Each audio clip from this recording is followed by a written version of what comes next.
Right, so part 7 of how to use a dictionary, and I'm just going to give you some additional information on the noun.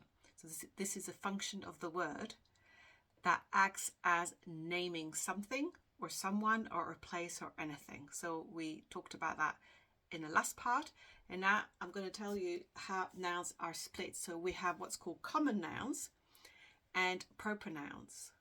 And a common noun, common here, I'll give you a definition actually. Let's just use a dictionary and see what it means here. So common comes from the Latin, and it means shared by all or many.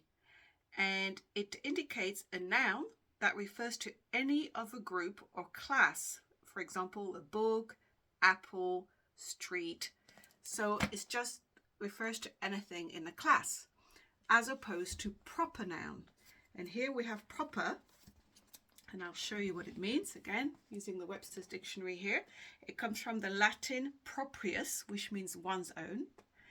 And here we want the definition to do with nouns, and it says designating, so indicating a noun that names a specific individual, place, etc. So here's the example here. Let's say we have city, that will be a common noun.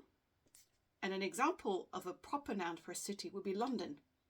Now, usually proper nouns are capitalized, which means they begin with a capital letter. So here we have man as a common noun. Joe Smith, that would be a proper noun.